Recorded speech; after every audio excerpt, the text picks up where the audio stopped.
terribly embarrassed to be standing here because I am the biggest rookie in this whole room. So maybe somehow when hearing from the person who's really the newbie, maybe you'll get something out of it, but I sort of fear that you already know all of this. But we'll sort of stumble through it and see how it goes. And also Pam covered a lot of this in her previous thing. But when I did this 4 years ago and I had never taught, I found this process introduced by Chris Roush at University of North Carolina really helpful. So I took his presentation from then and I expanded and embellished it a bit, but I also got his permission to use it. So I'm a big believer in respecting other people's work. So I did write Chris and he said it was okay to share that. Is there some more handouts? Did you not get the handout? No, Who has more? There should have a ton of copies. Oh, okay. No, it's back here. There's a ton of copies. Oh, okay. So Okay. if you have the same response I did, I think Andy had the same response to Pam. Yes, Pam's not here. But I had the same response to Pam saying, how does she cover all this stuff? I mean, I have 14 and a half weeks. I'm going to meet twice a week. Some of you are meeting only once a week, and that's like really intense, right? And I joke a little bit, but kids are distracted, and you have to keep them busy. There's a little element of, what are we going to color next, sort of, to keep them engaged. When I went to college, people lectured, you took notes, you came in, you took a test. It is absolutely not the way it works. So I struggle a lot with how I'm going to keep them engaged and get the information. And the one other thing I'd add to what Pam said that I think is just super important is that if I'm not developing critical thinking skills in this process, then I've really failed. Because as an editor for a long time who hired young reporters and trained them and also dealt with old reporters, the absolute most important thing to their success was critical thinking. And if they don't have that skill, then they need to develop it a lot more in my class. So a lot of my stuff is geared towards critical thinking, analysis, understanding, synthesizing, and that kind of stuff. So this is what Chris did, and like I said, I took it and kind of blew it apart. But this first page are all the things that you could cover in a semester. Now I'm teaching two classes that are different. So I'm teaching a personal finance class called Money and You, and then a business journalism. Because my experience at TCU is I had students in both, I'm going to have as little overlap as possible. We're going to do the stock market in both, so that'll be a little tricky, but beyond that, I'll have to do it differently. And then, of course, after I sent this off, I thought of a whole list of more things. So you may want to add ethics. I do it one day on ethics, where we look at Cebu and the Wall Street Journal and New York Times and other ethics statements because business journalism ethics are different. Immigration.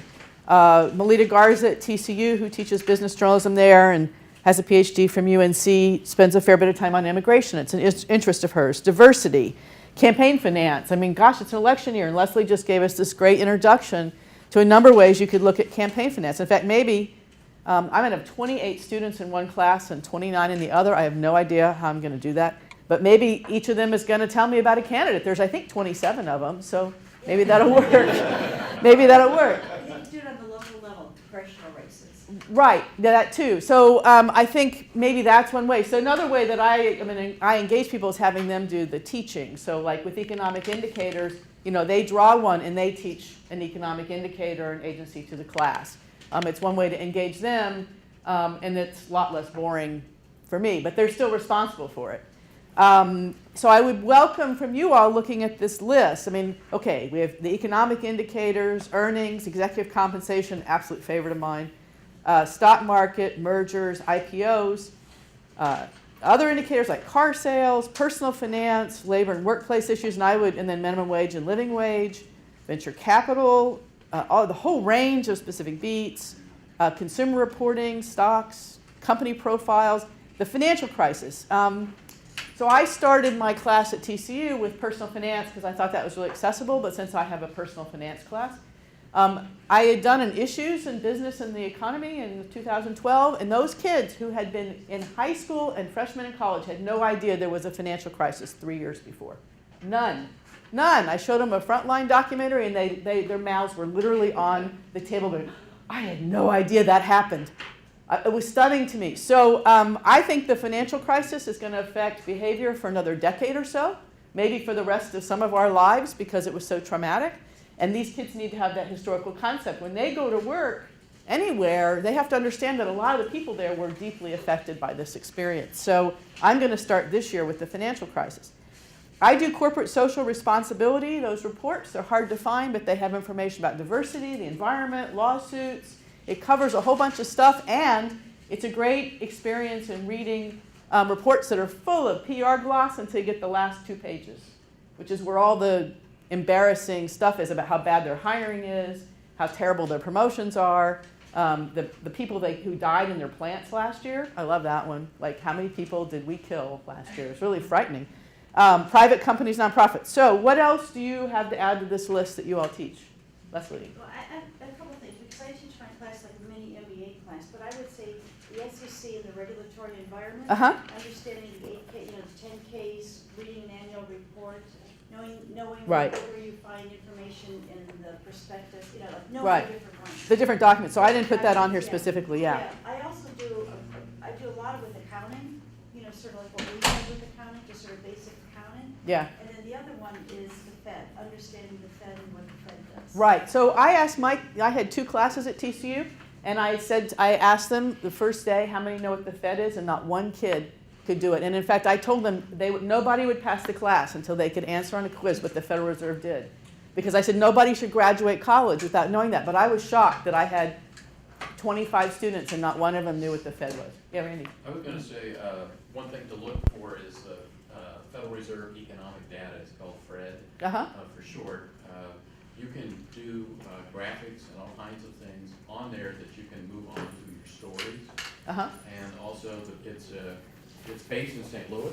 Right. And they have people that will speak to you and speak to your class. They're all journalists who work there, and their job is essentially to take all the complex stuff that they're doing and make it accessible. Right. So I'm just saying it's a tremendous resource online and also for classes.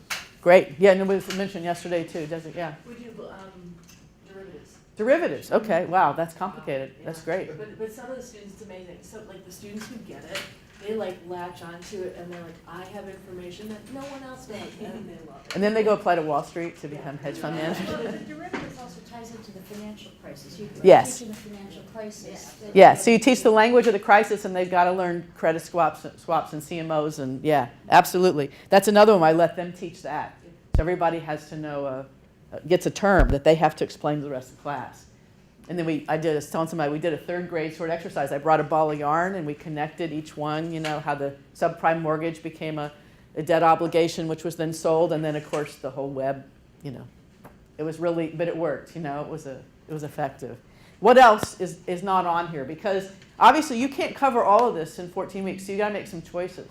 Alicia. One of the things I find, and this is an outgrowth of when business news was sort of one person in Metro, was the lack of follow-up on the, IBM is coming to town and creating 500 jobs. And so it's fun to go back and actually hold them accountable for that. The other thing is if you go on the city websites, the county websites, to see how much property is for sale in your town, and you start to see patterns in terms of who's coming and going, that can be, there's a lot of fun stories there. So should maybe call that local economic development? Yeah, Or exactly. they called it eco-devo or real estate? Yeah. Real estate kind of falls to me in that specific beats where you could put real estate, you could put retail. I'm going to have a speaker come talk about fashion because she's just really articulate about it and enthusiastic, and I had no idea there was so much, business intrigue in the fashion industry.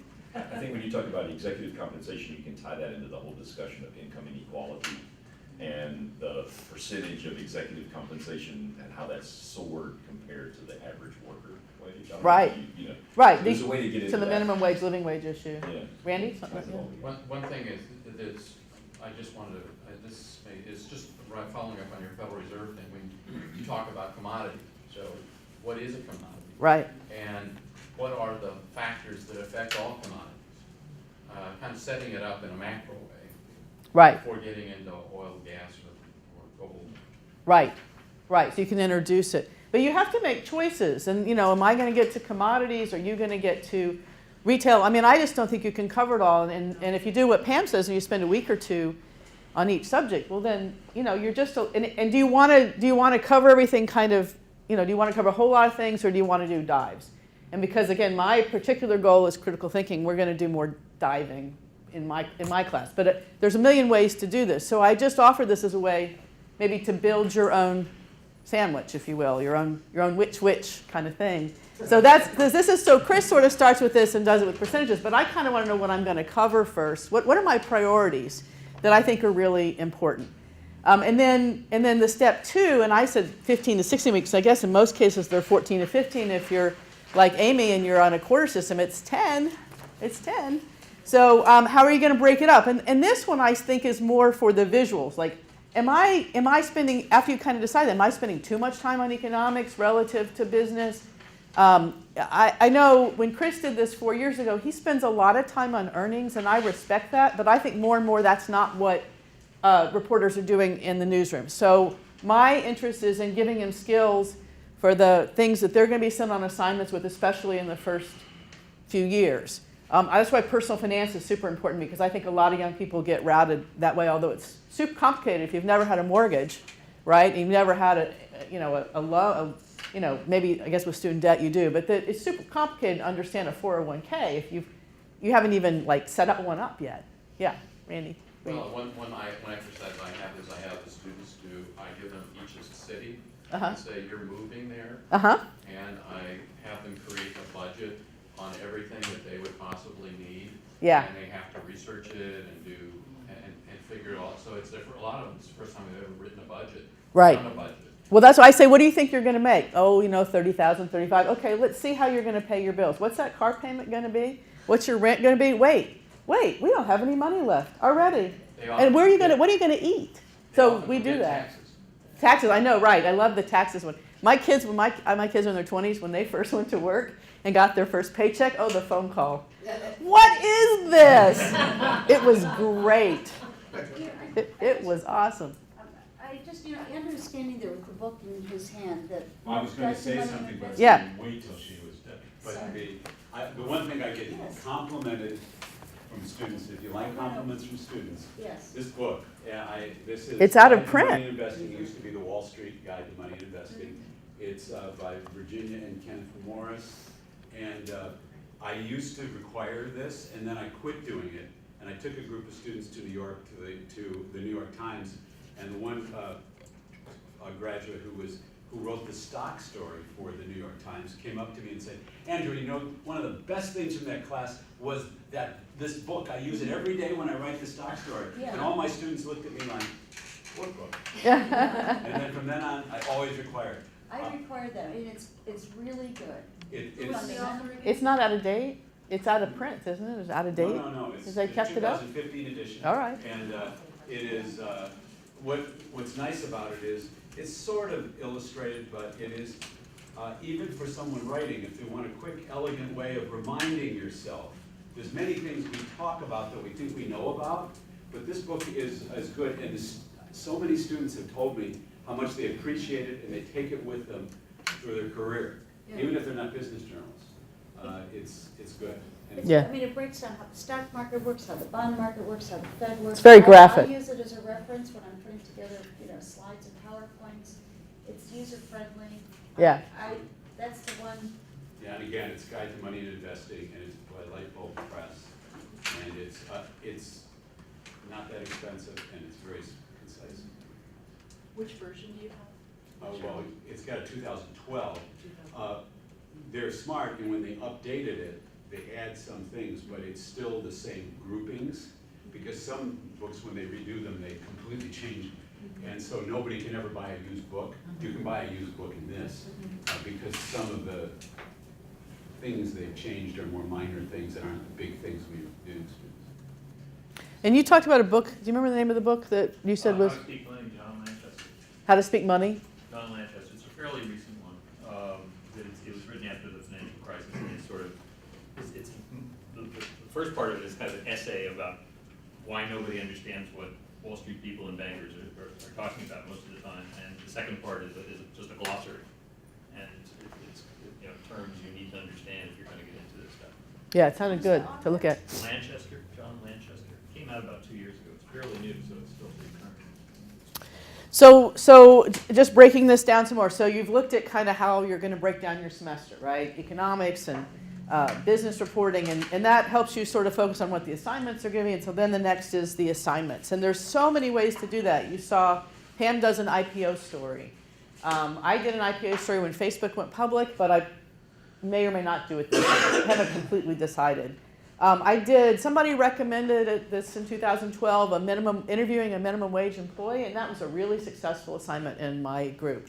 They had to find somebody who was not a relative, not a sorority or fraternity person, not somebody they already knew. They'd interview somebody who was working full-time for minimum wage. And they interviewed landscapers and the guy at the 7-Eleven, and it was super successful. It was eye-opening to them because TCU was a private school, maybe less so in the state school, but it was a really successful way. It was also just a first interview kind of story, so that I made sure they knew. We talked about questions ahead of time. They helped develop the list, but it was very successful. So I think I will do that again. But there's a jillion kinds of things. We did an unemployment story where we had a person from the Federal Reserve and another analyst who was available by Skype. Kids did the interview, so we had them come on. They were interviewed. They had the press release. They did their interviews, and then they had to write the story. So it was just a straight up economic indicators, but with interviews of the Texas unemployment rate. So a lot of different ways to do the assignments or to keep them engaged. Amy, will you tell us about CEO Bingo? CEO Bingo. So this is to learn how to read a proxy statement. My students do have a company that they follow through the quarter, like a lot of other people do. And we talk about reading a proxy statement, and then they have to answer questions about their CEO. Are they allowed to use the company airplane for personal use? Yes or no, things like that. And then they have a list of answers, and then they have this bingo sheet, which actually took the most time for me. So if anybody wants it, I'll just scan it and send it to you, because I had to make sure that they weren't two conflicting answers in the same row. Because in normal bingo, everyone has a different card. In CEO bingo, everyone has different answers that they're putting their chips on. And then we just go through it and, put your marker down if your CEO made more than $25 million last year. And then we are always a night class that goes from 6 to 9 once a week. So by 8:30, they're tired and need candy. So candy is a good thing to introduce into the class. So did you have a way of double checking to make sure that they weren't cheating? To make sure that they weren't cheating. You know what, I didn't, and I've never had a problem with it. Yeah. But now you've made me. I was just thinking maybe they would claim it to get the bingo. I don't know. Candy, not points. Right, it's pretty low stakes, but they like it, it's one of the more memorable things that they do figure out, footnotes and proxies are confusing, so Yes. it helps them. Right. Sort through those things. Yeah, security systems. There's so much fun stuff in those. How many of you assign a company to keep track of? About half? Yeah. And then, and do you find that useful? Yeah. I mean, I'm going to use it because it tells me they're going to get that corporate social responsibility report, they're going to get that proxy, they're going to get that 10K. So I'll know everybody's, and I get to keep Apple because I know Apple really well. So I'll do Apple as the example. Follow a company, I don't do that, but if they follow a company, what do you do with following the company? I mean, what happens? Well, so they'll do the compensation, for instance, the proxy will be that company. The earnings they'll have to look and do some stuff on that company. And so they'll read the company's corporate social responsibility report. The person who's teaching that class right now, that's their end of the semester thing, is to write a full profile of that company based on what they learned. And I haven't decided, again, this is a function of a 28-person class. He's got 30 people. So it's hard to see how you're going to deal with 30 stories, so 30 year-end stories. And I want to add one thing about the year-end story, because Pam and Amy and some of you others say you do 2,000-word stories, and I respect the academic process, but most journalism organizations are not running 2,000-word stories anymore. I wrote a column for 5.5 years for the Wall Street Journal. I started in 2008. I finished it at the end, so it was just 2 years ago at the end of 2013. And it started at 1,200 words and then went to 1,000. And for the last 4 years, it was 800. My husband writes a column called The Middle Seat. He used to write 1,200 words. Now he writes 900 to 1,000. So I think 2,000 words is lovely, but not realistic. So I mean, to me, it's really important. You can write 1,000 or 1,200 word story, and you know the old thing. I didn't have time to write it short, so I wrote it's long because I didn't have time to write it short. I actually think the challenge of writing something more realistic is important. So my assignments will be no more than 1,000 or 1,200 words, because I think that's, unless you're an investigative reporter, and that's a pretty skinny part of the business these days, you're going to be writing much shorter and more thoughtfully, I think. So that's my approach. and I don't want to take these guys' time, so I'm sorry, I'm trying to keep an eye on the clock. So I just another couple minutes. So then you pull it all together. What are you going to start with? You know, where's spring break going to fall? You're going to lose momentum. Well, you know, how will the assignments be? What will you teach each subject? We didn't talk about this because we didn't really have a specific journalism professors thing, but in my one in 2012, a lot of people shared videos that they use, things that were different ways of teaching lessons other than just lecture. So I don't know if you want to consider doing a LinkedIn thing or something where you can share ideas, but there also was a business professors LinkedIn group for sharing videos and YouTube, things like that, that can just break some of the monotony, especially if you've got a 3-hour class. Oh my God, I can't imagine. I can't imagine.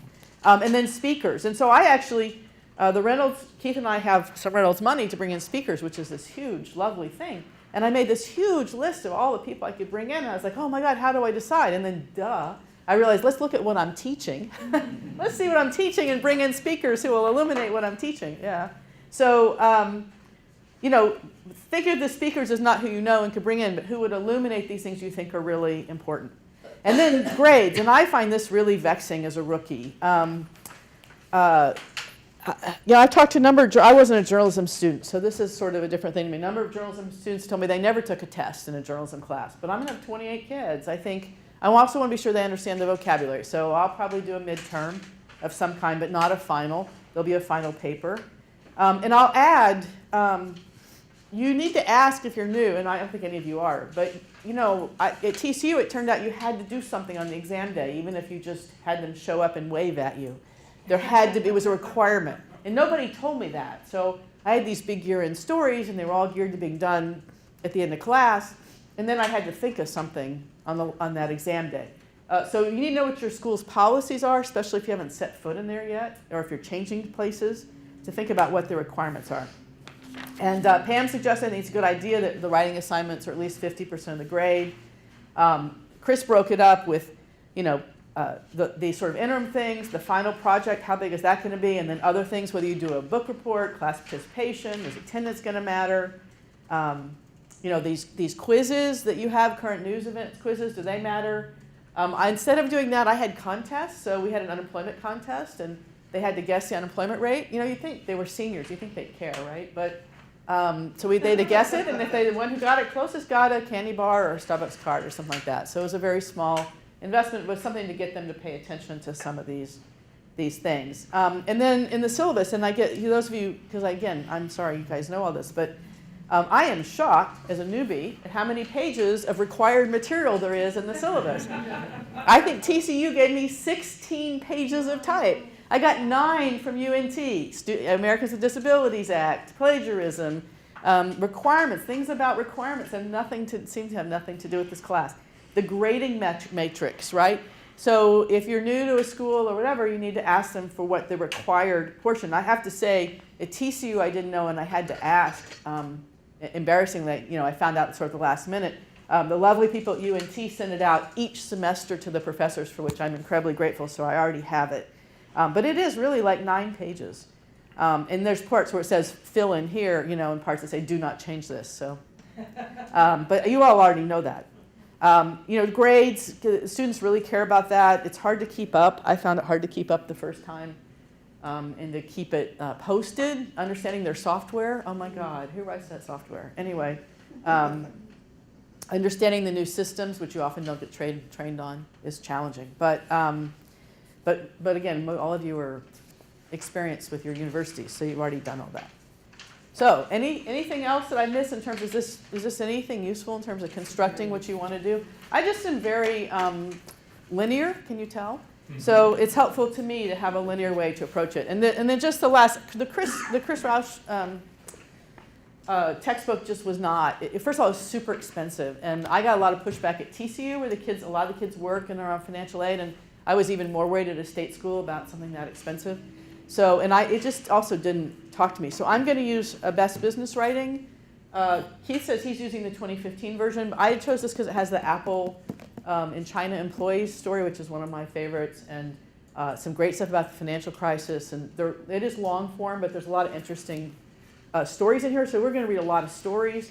In the personal finance, I'm going to use another one of these little books, Jonathan Clement's book about money, and Helene Olin's book, Pound Foolish. And then this just came out. Wait, what's the green book? It's the little book of, so there's is it Wiley who does these?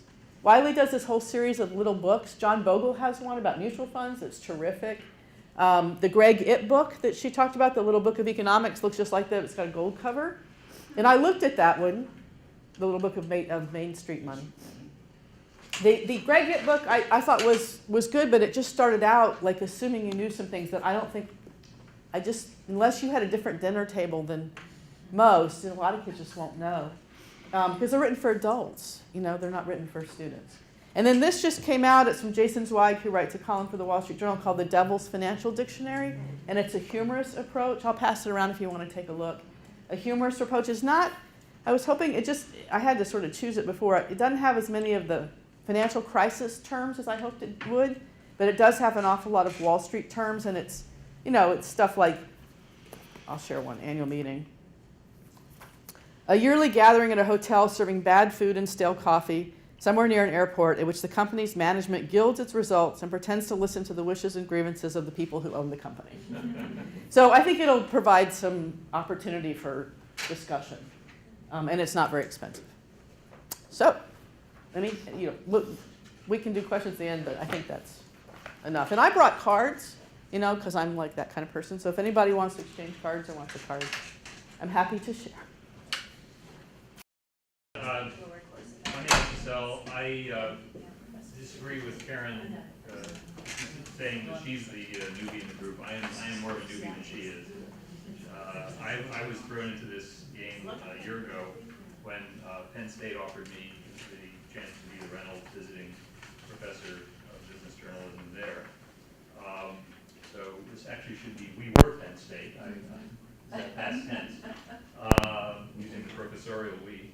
I taught two classes, or a class and a half. One was business reporting, and the other one was a class in covering the business of sports in the sports journalism department there. I was co-teaching that with a guy named John Affleck. So I passed out copies of both of our. Is there any extra copies? If you need one, I have copies here. You can. You're shy. Yeah. Sorry about that. I mean, these. I found when I was getting into this, I was scratching around for models, and I grabbed people's syllabuses from all over the place, including Pam Lucky's and Chris Rausch and a fellow at Boston University I know. So I was just kind of cobbling things together. Plus, as Karen pointed out, a lot of this stuff is boilerplate. Probably half of what's in there in that packet is stuff that they ask you to put in. But I'll just sort of take you through a kind of a couple of the pieces how it was put together. I mean, this was the part I'm maybe even proudest of, because I felt I had to give a summation of what this course was going to be about and why we were doing it. And I spent 20 plus years, almost 25 years in business reporting and business editing, and got to be kind of like a lot of people. I was thrown into it unaware. I was unburdened by previous experience or interest in business news. But once I got into it, I discovered it was it resonated with me. It was great. It was what I wanted to do, and I really believed in it. I believe it was probably the sort of most underrated part of the newsroom. So my sort of mission statement here tried to encapsulate that, and this was kind of the aspirational goal. Basically, giving them at least a taste and giving them an understanding of how you put together all these various types of business news stories. And I went through the taxonomy: corporate news, market news, economic news, personal finance news, and tried to sort of lay out examples of all those things. But Karen's right. The most important sort of theme of all that stuff was critical thinking, and very quickly, as I'm sure many of you had the experience, discovered that a lot of this was just that aspirational. We spent a lot more time than I would have liked, kind of reconstructing not just how to write a business story, but how to write a hard news story of any kind. I mean, the point of and the structure and the reason for doing a hard news lead, like a hard news lead, wasn't intuitive, and it wasn't something that a lot of these kids had really absorbed from their prerequisite classes. They were supposed to have taken introductory journalism, and I think some second level course. This was supposed to be a third level elective, and at least in the business reporting class, you know, a lot of them were kind of sketchy on this stuff. The sports class, and most of my PowerPoint slides here are about my business reporting class, but maybe the sports class is more interesting too, since it's a little different. But I'll just run through this quickly. Like everyone, like others, I used the Chris Rausch book. I did assign it, and then about halfway through the term, I sort of thought to myself, you know, why are we doing this? A lot of this stuff is long in the tooth, and it's a little dry, and I didn't think the kids were really going to be benefiting from it all that much. So we selectively, you know, I selectively asked them to read various chapters, but we didn't focus on it very much. The How to Speak Money thing, I think, was a little more punchy and current. You know, all these are good readings, and there was many more that you can do. So this is kind of what I think I should have done, is just basically make them subscribe to the Wall Street Journal. Can I ask, how many of you do that? Because I tried to get them to do it and they just flat out refused. Oh, yeah. So you do? It's $1 a week. Yeah, I mean, there's student rates. You can get it. They can get it online pretty cheap. In fact, at Penn State, there were these kiosks, bins all over campus with you know, paper for Right. Yeah, actually, I don't think they had the Journal. They had the Times and the USA Today and the local paper. Yeah, that's what I do, is I make them read the Times business section and the USA Today money section, because they get it free on campus. Right. So maybe that's the better alternative. But it's got to do something. And the quizzes idea you mentioned, I ended up, you know, to enforce this, I tried to do at least a weekly, you know, current events quiz. And after floundering around with that for a couple of weeks, with the kids sort of embarrassing themselves at how little they knew, I said, look, I'm going to tweet the stories that I think are the most interesting, and I'll put a link to the story. If you just follow my Twitter account, you're going to pass the quiz, because you're going to have the answer to every one of these quiz questions. And that improved performance. At least you know, I could see them looking at Twitter, you know, manically just before class. But at least they were, you know, with luck, they were reading a couple of the stories. So I would have been much more selective about this. I think getting them to select a book from a list, you know, like the ones you're talking about, or something like a Lee Nolan thing, or the Amazon book, or a current events topic book, and make them do a book report is something that would have been a good assignment.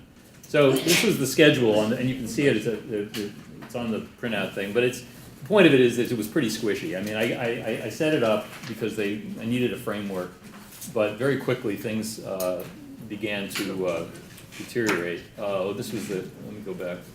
So what actually happened was everything took longer, and stuff took longer for probably a lot of reasons you're familiar with. You know, I decided early on that it didn't make that much sense to have them submit a story assignment and give them a grade and let that be done. I said, okay, well, I will give you an edit, just like in a newsroom. You give me a draft, I'll give you an edit.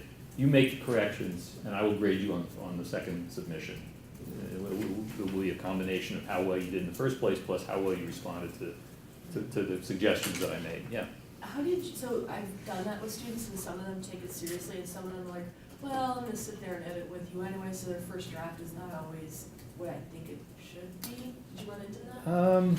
You know, I don't have enough data points to know, kind of, because this was a pretty small class, and I only did it one term. So it's conceivable. It's not something that jumped out at me, that you know, how would it have been if we weren't doing that? I don't really know. Okay. I had a rubric for drafts in my beginning class. It was pretty loose because the idea was to just get them somewhere, and where the students didn't have it done, it ended up being a coaching session. And those papers did not turn out as good as in the final as the ones where they had a real draft. But I think there was still some learning that was going on in that coaching session. You mean when after they handed in the draft, you sat down Well, with that them? sometimes the draft was not existent. Sometimes they came in and they had done the interviews. I had a rubric that said, the reporting is done, you know, there's a strong focus, and you learned something from this. Very squishy, but I think it was still useful even where there was not a completed draft. Yeah. And it showed in the final grade. The ones who had a full draft done, those were much more polished in the final than the ones where the draft hadn't been completed. And I think I need to tell students, you know, a draft is going to help you because you'll get my AP stuff as well as, you know, coaching. Yeah. So the other thing was, you know, so the rewriting slowed everything down. Kids Yeah. took longer to complete assignments. I mean, this was a twice-a-week class, and that Tuesdays and Thursdays for an hour and a half, basically. Yeah. I wasn't crazy about the way that was structured, except for the fact that we started at 4:15, and that had very positive knock-on effects, which I'll explain in a minute. But the other thing was that just opportunistically, I was constantly on the lookout for things that we could do to take advantage of stuff. So like the second or third week of class, it was late January, Obama gave a State of the Union speech. I just invented an assignment off the cuff. So go home, watch the speech, pay attention to what he says about the economy, and you know, and I'll give you a quiz about that, you know, the next day. Then there was the FOMC meeting later in, I think it was March. You know, so we had built a whole thing around that, and then the topics kind of slid because of when the guest speakers could show up. I don't know how many of you will face this problem, but getting people to actually come to visit State College, Pennsylvania in the middle of February, it's a tough sell. It's a very tough sell. So we did a lot of things by Skype. So you talked about following companies. The way I did it was I had them pick a company, go to Yahoo Finance, give me a profile, just tell me, I want to know the sales, the earnings, the stock market, stock price performance the last 52 weeks, what they pay the CEO, a couple of other things, and I just wanted a kind of an outline of this, what this company, all this is about, and then I asked them to do successively 2 different assignments off of that. First I said, give me 500 words or so about what this company's challenges are in the coming year. What is this company's biggest problem or biggest concern?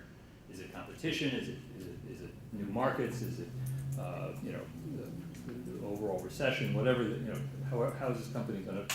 What is the news likely to be about this company over the coming year? So the oil companies, it's following the price of oil. Apple was their launch of the next iPhone. American Airlines had to do with again oil prices and transportation issues. The shoe was Steve Madden shoes. Somebody picked Steve Madden Shoe Company, which was she was attracted to because she'd seen the Wolf of Wall Street, and that played a big role in there. So we were trying to figure out what Steve Madden Shoe Company's big challenge was. And the second thing I asked him to do with the same company, which was a couple of weeks later, was to write me 500 words telling me why this company is or is not something I should invest in. So first, the idea was first write something from the management's point of view, focusing on the management issues. Secondly, write about this company from an investor point of view. Why would I want to invest in this company? Is the stock, a good? Is it underpriced? Is it overpriced? Is it a good investment? What's likely to happen? As best you can determine. Act a little bit like an equity analyst.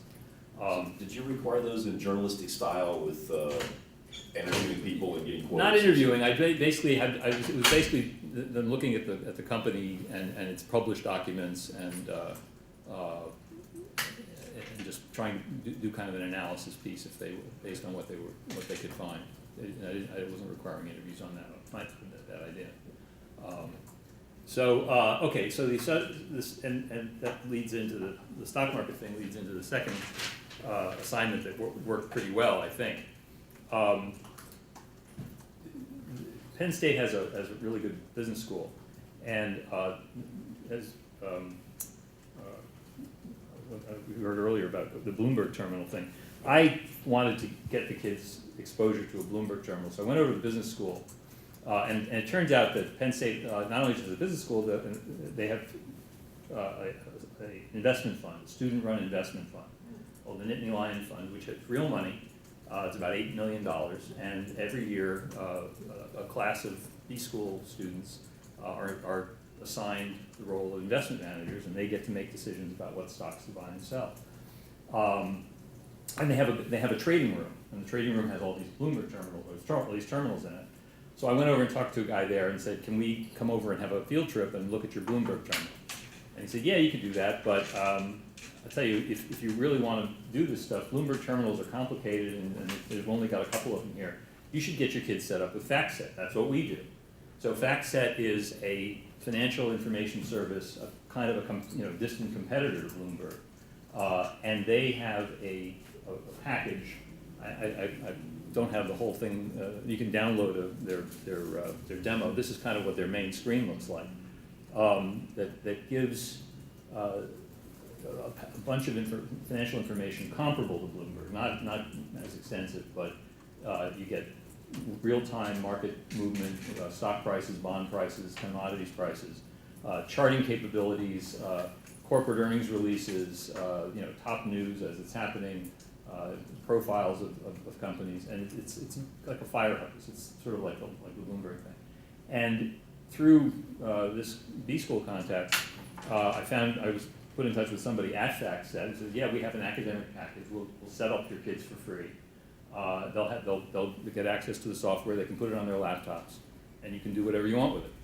So just getting them, that had several different sort of effects. One, it just made them aware that all this information was out there and useful and stuff you could report off of. We also had a couple of B-school kids come over and give them a demo and explain it, and that was kind of an eye-opener, just because these guys were about to go out and become investment bankers themselves. They were just super sharp. I think they kind of provided a good view of the world. And then it enabled us to do a live, on-deadline, in-class stock market closing story assignment. Because as I said, the class didn't start. The class started at 4:15. So as we were meeting, the market is closing. So I just had them turn on the FactSet and tell me tell me what happened in Wall Street today. And you give me your numbers from the index numbers and the most active stocks, and then I had this prearranged. I want you to call a money manager. The money managers were the student managers from the B school, the guys who run the Nittany Lion Fund, because they had their somebody was a medical, did medical stocks, somebody else did transportation, somebody else did oil stocks. Call those guys. We had all arranged. They were waiting by their phones. That's your interview. That's the guy you're going to find out your expert opinion about what happened in the market today. And they had had class time to do it, basically 90 minutes, and they all came through. It worked pretty well. And I think this was this is a great resource. I was really impressed with it. And I can give you the name of the woman in FactSet if you want to talk to them. They were quite cooperative. Would you just write that name on the board? FactSet. The name of the woman. Oh, her name was Sarah Haas. I can send you her email. And in fact, I think I have a PDF she sent me with like a brochure about their academic package. I can email that to anybody who wants. So the third one was we got to the economic indicators. Now, this was a little bit of using leveraging my comparative advantage here. When I left the Inquirer in 2007, I went to work for Moody's Economy.com, which is an economic forecasting company in Westchester, Pennsylvania. The guy who runs it, the chief economist, is named Mark Zandi. You may have heard of him or seen him quoted. He's on CNBC pretty regularly. Like 100 times. Yeah, like about 500 times. Yeah, it's an interesting story. And they were located near Philly. I had been covering them as a journalist since they were started in 1991 or 2. And so we knew each other pretty well, and when the Inquirer got sold, and I decided I wasn't gonna stick around, I went back and got hired there to edit their website, which was called the Dismal Scientist. And this is a subscription-based website for economists, but really for anybody who's geeky enough to want to dive deeply into macroeconomic stuff. And we put this out constantly. That's what I did for 7 years, is edit copy for this, rewrite stuff for this website. So economic indicators are the meat and potatoes of Dismal Scientist. And when it came time to write to talk to my kids about economic indicators, I hooked them up with guest subscriptions. And knowing the people there, they're also pretty accommodating when it comes to academic stuff. So I can give you context there if you want to talk to people.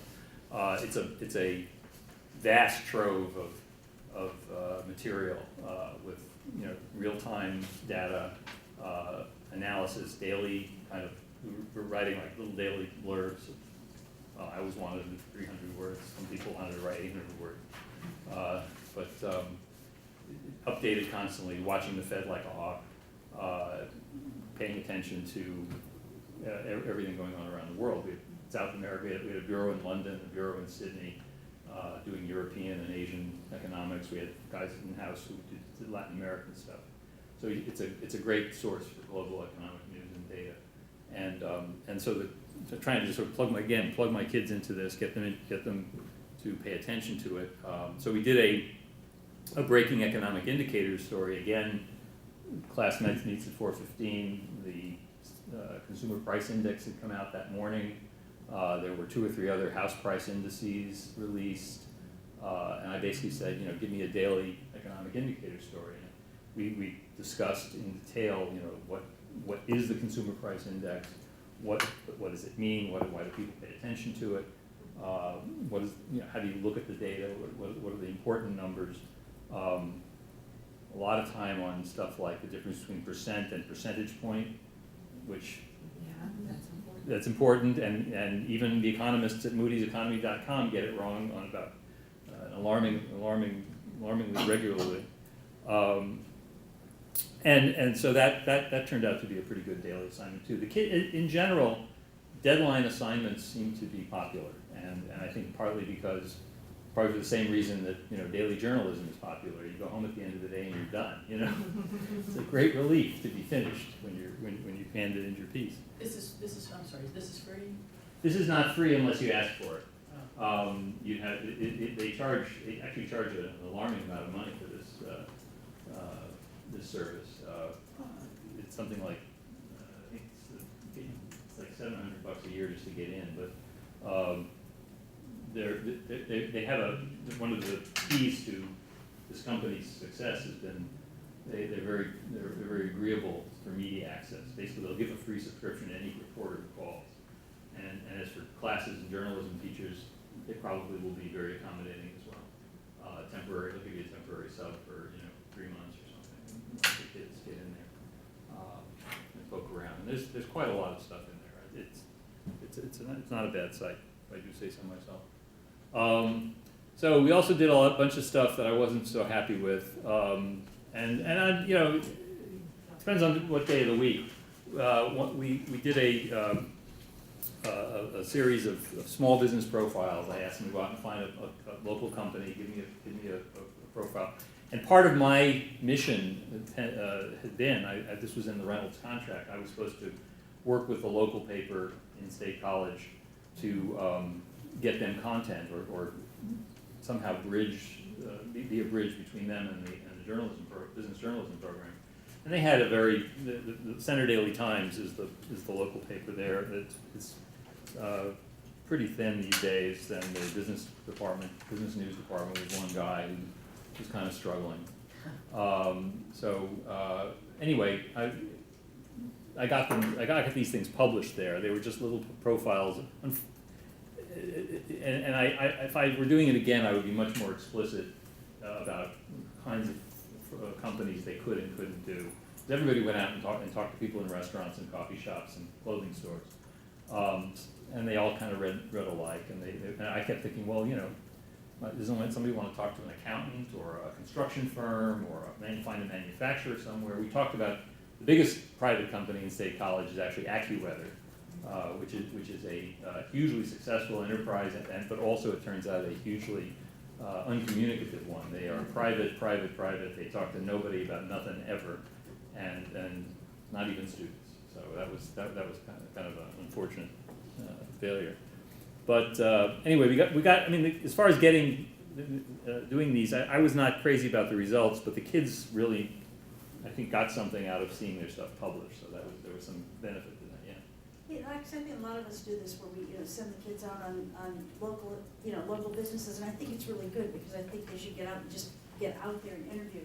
But what I try to do to make it more successful, so it doesn't end up fluffy, is to try to get them to focus on what is the story. What's the story? It's not just that they're there and they're doing business, Right, but what's the story? Or I have them try to tie it into a larger economic indicator. Right. Pick out an indicator and then pick out a company or a store or something Reflects that.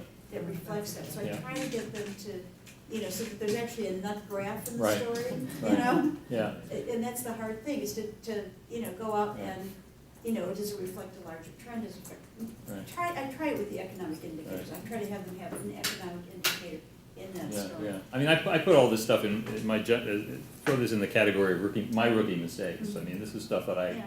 I got into not fully understanding and would certainly want to do it better the next time. Small business owners have a lot of worries that are interesting and are tied in the broader economy. So one thing that has worked, having done this a couple times now, less successfully at the beginning, is making sure that students ask the business owners what keeps them up at night and what they're doing to address those worries, and then kind of make that the focus of the story. What is the obstacle and how they're dealing with it? Mhm. Those stories turn out much better when I gave those instructions than the first time I did. That sounds good. Yeah. I'm sure there's ways to to make this a productive exercise. I just didn't have the magic yet. Same thing with personal finance. They ended up coming up with I asked them to come up, I gave them a whole list of potential ideas, but it was open about saying, well, if you have another one, I'll entertain that. And they came up with ideas that were, things like, should I rent or buy a house? Well, this is a 21-year-old college junior, and it weren't really. They weren't really prepared to write intelligently about the rent versus buy decision, or I was trying to get them to focus on stuff like the cell phone plans, or just the school cafeteria plan. Should you go out and cook your own meals, or should you sign up for the 5-day-a-week lunch plan, and what are the trade-offs and that sort of thing. And like I said, it was a useful exercise, but it could have been planned better. Actually, one kid wanted to know if we're trying to do a personal finance story as a guide to investing in the stock market for a college student, and without any really much understanding about the need to build up some savings first and stuff like that. So that didn't work so well. We also tried this. An idea I got here last year from one of the speakers we had, to create a WordPress website. We spent a lot of time going through the mechanics of how to set up a class website. And so I was sort of psyched when I got there. I said, great, we're going to set up a class website. I learned how to do it. But once I set it up, nobody was interested in it, and it kind of fell flat. We tried to create the 498C Business Times, and the idea was the kids would pick up a story of the week. We would put it on the website with links, and then we use it as a forum for discussion, but it's a waste of time. So this is my final sort of conclusions about this stuff is, with the syllabus is, it just reinforces what everyone else said. You be clear, explicit, be very comprehensive, extremely detailed about what you want from the kids, and what they have to do to get to whatever level, and then at the end, I guess you got to be flexible because life happens. There were I don't want to take, I guess Keith's time. I don't know. But if any questions about the sports class, there were some interesting things we did there as well that were not so much my ideas. They were John, my co-teacher, had many more interesting ideas than I did. Anyway, Cool, thanks, Andy. Yep. I realize that I'm the standing between us and lunch, so, okay, how do you get this to go away? That's a good question. The green on. No, that's not it. No, that's not it. You can maybe drag the whole thing down, because it, you see the little dots up top? Yeah.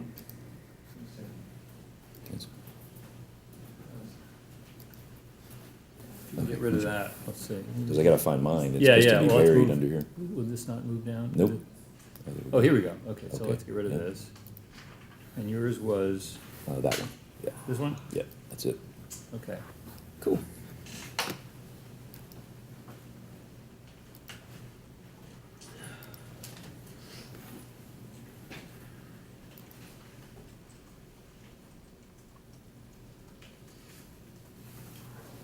Okay, so I kind of knew that I was going to be going last in this, and so I tried to set my presentation up as a somewhat of a summary of all of the stuff that we've been thinking about.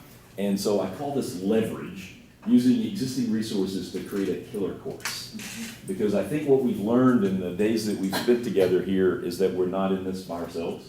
I mean, this is not an alone thing. I was going to introduce myself, but I think we already know who I am, so I'll pass on to that. I call it leverage because it's a business class, but I look down in the definitions of what leverage is, and it's not all about debt. Leverage also means deploying assets to their maximum advantage. And there was a TNT show, you know, with Timothy Hutton as the star. It was called Leverage. It was about these criminals that came together to deploy their talents to maximum advantage for good. And so I think a bunch of us as business professors are just borderline criminal in our intent. So, you know, so that show kind of played into that as well.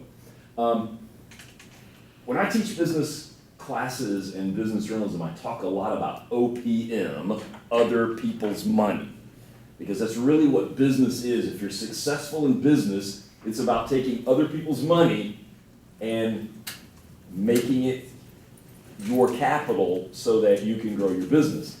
So in the case of what we're talking about here, it's OPB, other people's brains. You know, using other people's brains to bring things together to your class that can make your class more exciting, more come to life. And so I will start by saying, you know, leverage existing university programs. Many of you, no matter what size your campus is, has an amazing array of programs out there. And some UGA examples that I've used in past semesters and I'll be leveraging through this thing is that we had a covering poverty project in our Grady college already. And the woman that was the consultant for that, Lisa Schnellinger, who has a consulting company called Near Media, she's going to come in and work with the students on a data workshop on how to cover poverty in Athens, which, believe it or not, even though we're the home to the state university, over 30% of the people in our county live below the poverty line. And so we're going to be doing that as one of the exercises and leveraging resources that we already have there. Our College of Family and Consumer Sciences, I don't know if you guys have one of those, or, you know, it used to be home ec, but, you know, in the modern era of universities, it's been expanded to a full college. They have an Aspire clinic that works with the working poor and disadvantaged people in our community on financial planning. And so they've become a tremendous resource for our students, you know, and the professors that run that clinic, it's called Aspire, Improve Your Finances. And our financial planning degree program does a volunteer income tax assistance program.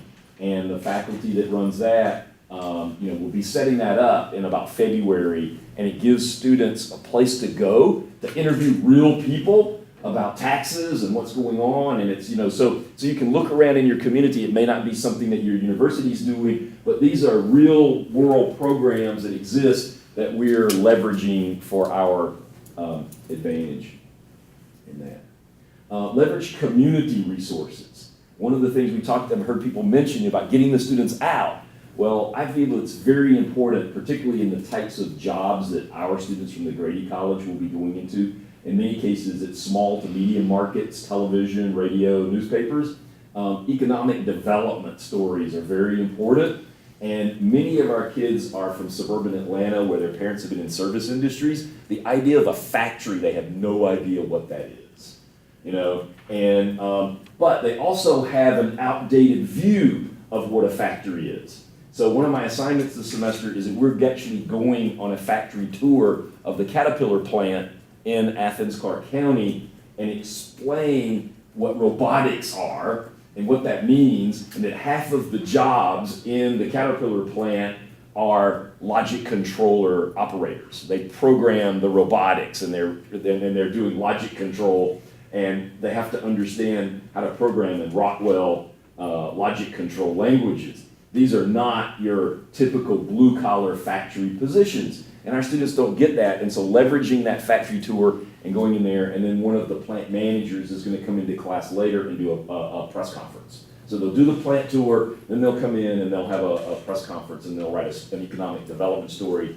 using that angle of the factory locating there as a hook, okay?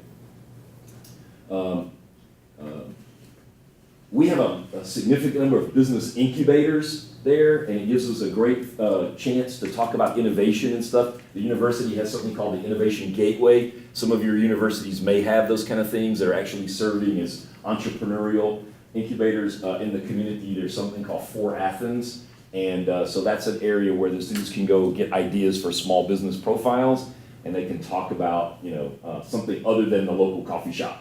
You know, getting people into these incubators and find companies that have been started up, looking at innovative technologies and things, and that's a place to go for leverage on that. The other thing that's interesting is we have a series of regional data centers. Kids are really interested in how the back end of things work. You know, it's like peel back the door and go back and see where Oz is actually making the stuff happen. And in this particular case, AT&T has a communications center there, and we will, I'm not sure I'll be able to do it this semester, but I've done it in the past, and so it may be a future project. But just look around at like maybe a data center or something where you can get a tour.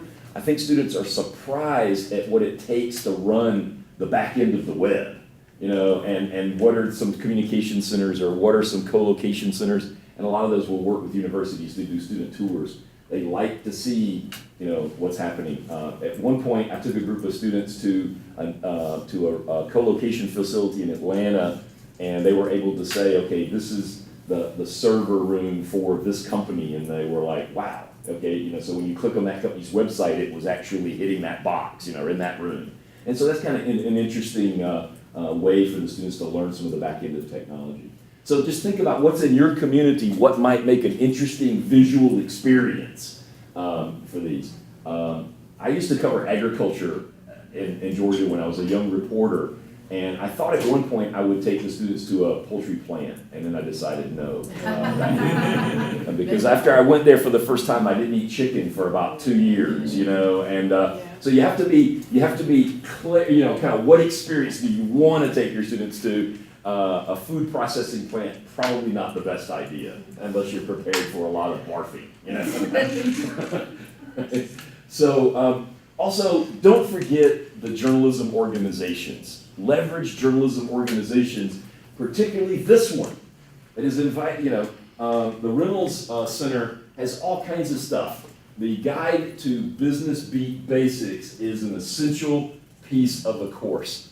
You know, have them go there, have them print it out, it's a PDF, it's easy to get to, and, you know, make them think about the topics that they might want to cover and explore, you know, the Beat Basics concept.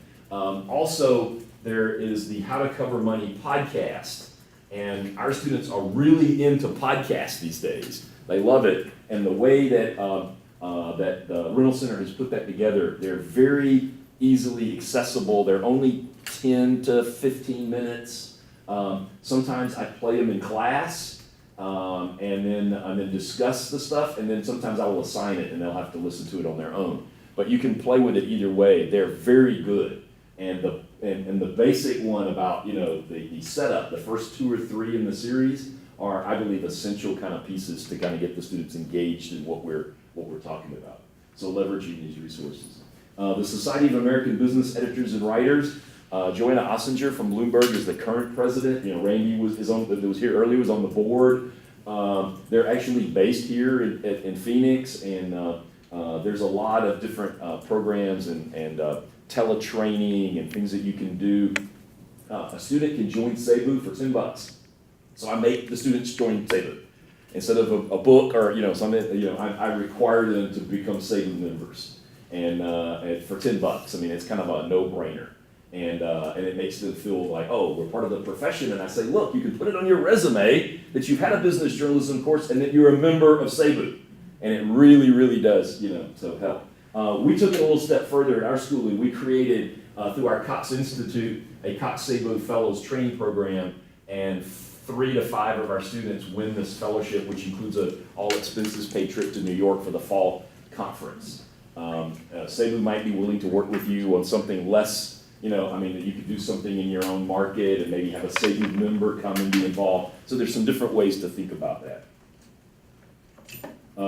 The Pointer Institute, I love the Pointer Institute. They've been struggling a little bit lately. They've been, moving some stuff around in some pieces, parts of how it will all shake out, I don't know. But they have some excellent online training programs, and you can think about some of the things that maybe you're not as comfortable doing yourself. Have the students do the webinar, have the students do the online training, and then you can, do it yourself. I mean, some of it may not be for the students as much as it may be for your own training as well, if there's a topic that you need to bone up on. And they have some really good stuff on, there's some stuff on how the markets work and different things that they put together as webinars. Leverage your alumni. The students love hearing from people that graduated from their own program. And when I started doing business journalism, I was like, wow, we don't even teach it as a degree program. We have so many people from the Grady College that are doing that. Mark Garrison on Marketplace, he fills in for Kai Risdahl. He's coming down to speak this year. One of our alums is the business columnist at the AJC. That's Paulina Marinova, one of my students, who's only been out of school now 3 years. And she's now the deputy editor for Fortune Entrepreneur, their new vertical that they just started, and she's incredible. John Newsom, who's next to her, is from CNN, and he's done some really good stuff as a producer on some of their business things. Steve Sears is a columnist with Barron's, and then Mandy Woodruff covers personal finance at Yahoo Finance. So if you dig through, if you go to your alumni association or whatever you have at your university and just say, give me a list of people that graduated from our program, and then kind of sift through it and see who might be available, you'd be surprised at the number of people from your programs that are probably out doing, business journalism or something similar. It might not be that they're doing business journalism, but they started a business that you could come in and have them talk about it from that perspective. Just get some alumni connection into the program, and I think it will make a connection with your students. Also, as we've heard multiple times, leverage your friends and contacts. I can't emphasize enough that we don't have to do this alone. This is my friend Bob Sullivan. I don't know if you guys know Bob. He used to be an NBC investigative reporter, and he's written a couple of consumer business books that were bestsellers, Gotcha Capitalism and Stop Getting Ripped Off. And it turns out he's really good friends with Adam Levin, who used to be the consumer advocate for the state of New Jersey. And Adam has written a new book called Swiped, about identity theft. And so we're using some of the Reynolds money that Karen talked about, where Bob is going to come in as the consumer journalist and interview Adam Levin, the consumer advocate and the author of the book. And the students are going to have to read Adam's book prior to coming in, and then they will cover that press conference, if you will, and use the book and the actual presentation, and then do some reporting and write a story on identity theft. And that'll be kind of one of the personal finance pieces that they have to do. And so I try to take those stories, read in the book and tie it into the whole thing. And I wouldn't have had that opportunity to have Levin come in if I hadn't leveraged my friend Bob. So you think about not necessarily all the cases of who you know, but who your friends may know and can bring them in. So I think it's all about what we've learned these last few days about building a good course is making it relevant to the students. And some of the ways that you can make it relevant is tie it into, things that you're expert in and the friends that you have and can bring them in and say, hey, this is how it works, and alumni of the school, and things that are going on your university campus through existing resources there and interesting programs that are in the community that will get them out and see, volunteer tax things and financial planning clinics and stuff like that that will get them out in the community and engage. So I know that I was kind of the wrap-up person. That's it, and this is questions for all three of the presenters today. So if anybody has anything. Yes? Well, I want to find out, should business and industrial journalism be an elective course or core course? Well, I would love for it to be required, but I think in many cases that's almost a pipe dream. In some cases, personally, I would love for it to be a required course, but I think the way most journalism programs are accredited and things, it's always going to be an elective in most of our programs. Wouldn't you think? Economics, yeah, I've heard both. I was talking to somebody in Nevada where Alan Richmond is, and they apparently require economics. I think it should be required. Yeah. I mean, You're in economics journalism or an economics course? I'm talking about business journalism. yeah, Oh, okay. it should be required too. but- Yeah, I would love it. Now, our students are required to take an economics course, actually two at UGA. They have to take an Econ 1 and an Econ 2 course. That's Okay. all majors, but. In our place, economics happens to be a general studies course. So that's why I'm saying this, that okay, let's assume in mass communication, should business journalism be either a required course or an elective? Yeah, I would like for it to be required, because I think somebody mentioned before, the students take economics, and you bring them in a class like this, and they have no clue what an economic indicator is. They have no clue about how economics actually apply in the real world, because the economics, at least at our university, is taught incredibly theoretical. And they might know something about supply and demand, but they don't really know what that means in terms of a manufacturer, and how that applies to the Caterpillar plant that we are going to go tour, Right. So I have a question. I'm curious if anyone is aware of, or what maybe the panelists would think. So I'm at a university in the Northwest, not many journalism schools. We're having trouble with getting growth. I mean, I teach all the print and online journalism, and there's one person who does TV, and that's it. Would it be possible in terms of that basic intro class? Can anyone envision teaching the intro journalism class as a business journalism class? I mean, I'm just thinking in terms of assignments. So if they're writing 6 to 7 short little articles, it could be focused on that?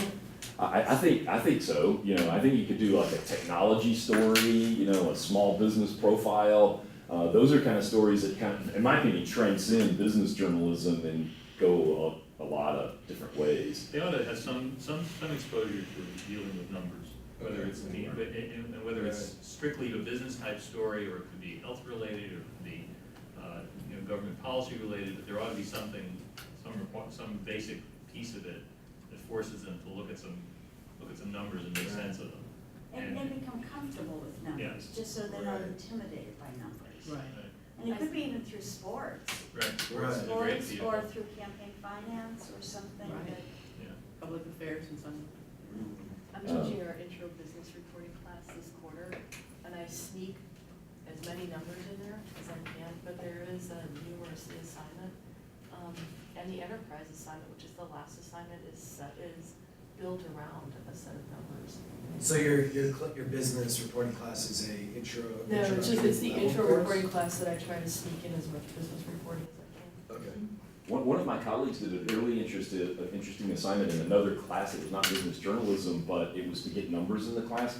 And they made the students pick a band that was coming to campus to play, or the community to play, and have them figure out, what the tickets cost and why did the tickets get set at that price, and how much of that the band was going to get, and how much of that the venue was going to get, and try to do an economic analysis of the musicians that come to play in a college campus. And that assignment was a major success, because it got them to think about entertainment in a totally different way as a business almost. It was a great numbers assignment because the students were complaining about the ticket prices for that particular concert, and so the professor grasped on that idea and said, hey, if you're complaining about the tickets, go find out why. They're cost what they cost. Okay, permit me to say this. You have been a teacher of business journalism for a very long time. No, I've taught it twice before the semester I'm coming up. So this coming up will be my 3rd semester of teaching a business journalism. Okay, from your experience, what can you say is the ABC of business journalism teaching?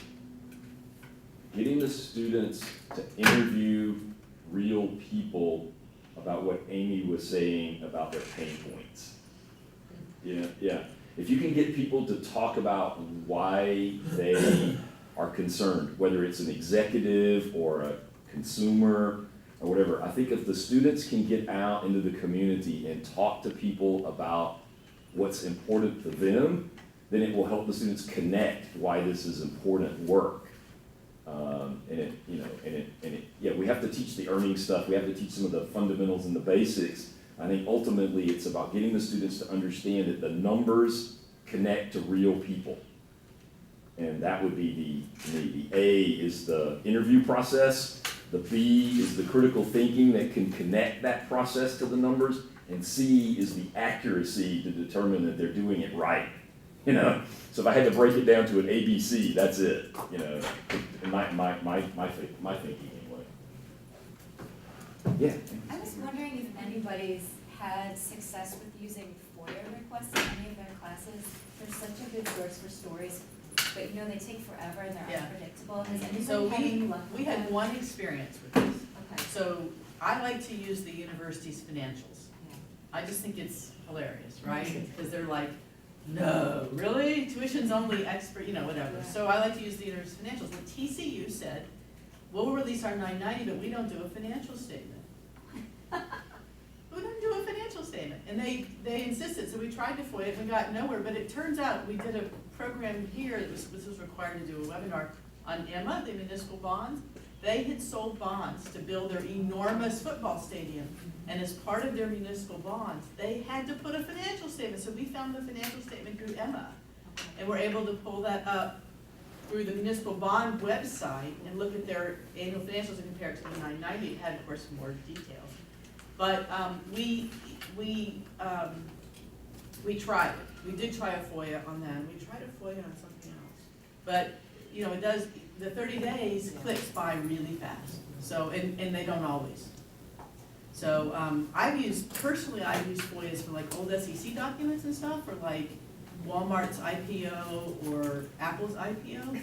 And the SEC now takes up to 6 months to do that. So you actually would have to, Why do you have to FOIA an SEC document? Because it's not digital. And if it has to be looked up, you have to actually do a FOIA to get it. It's not complicated, they give you the form, but Yeah. you still have to file a FOIA, and it's not quick. I mean, I've done it from some of the presidential libraries and stuff, and nobody follows the But 30 even on days. their own website, they would have the. Oh, I'll tell you where else we did. Websites, a lot of, they have that. We did it for the civil asset forfeiture thing. We had to do a FOIA in order to get access to some of the documents. And in that case, then once we filled it out, they gave us some access, but it was all on paper, it had to be copied. I mean, keep sending students back, because they also charged like you pay cash. It was just, we'd keep like sending trails of students to get the documents, because they can only copy so many in a day, and anyway. Yes, we used a FOIA for that. I've had some success. I mean, it's just onesie-twosie, but every semester I have students who want to do a story on parking. And our parking folks have gotten to where they require a FOIA for anything. But those go fairly quickly. You submit the FOIA. And I was surprised that it makes the students feel so powerful to get the information through a FOIA. Yeah, yeah. But the other thing I teach is they always have to have a plan B. So they put the FOIA in for the assignment that's due next week. Well, there's no way in hell that FOIA comes back. So I say, well, have a plan B, go to plan B, and then that becomes an assignment for them later in the semester when the FOIA comes back. But it's been onesie-twosie, but it's been successful. One thing I'd forgotten to mention, I was going to say, some people have mentioned books that they'd like to use, and I have one that I like a lot. It's called Financial Intelligence by her first name is Berman, and then Joe Knight. I think it's Kathy Berman or Kathleen Berman. Karen Berman, I think. She passed away a few years ago. But the book is published by Harvard Business Review Press. It's called Financial Intelligence, the guide to explaining what the numbers mean to managers or something like that is the subtitle. The students like it because it is written in very plain English. It's a very, it's breaking it down. I'm not gonna, it's also a very cheap book. You can buy it on Amazon for like $14. So it's a very cheap book. Financial intelligence or financial business intelligence? No, financial intelligence. And there's a subtitle and it's something about explaining what the numbers mean to managers or something like that. And it's Karen Berman and? Joe Knight. But it's Harvard Business Review Press, and it's all about reading financial statements and what an income statement is, and what a balance sheet is, and what a cash flow statement is, and how they all tie together, and the really stuff. Karen and Joe started a company called the Business Literacy Institute, and they travel around. Before she passed away, Joe still runs the company. They travel around the country training businesses on numbers, and they've given managers all around the country a financial test, and no one has scored more than I think the highest score ever on their little test was like 53%. And what their point is that they explain that and I use this with students, is that even people working in businesses don't understand the numbers. So if you can make a little bit of progress, you'll have a way big leg up on your colleagues, And so I try to get them when we're getting into this section.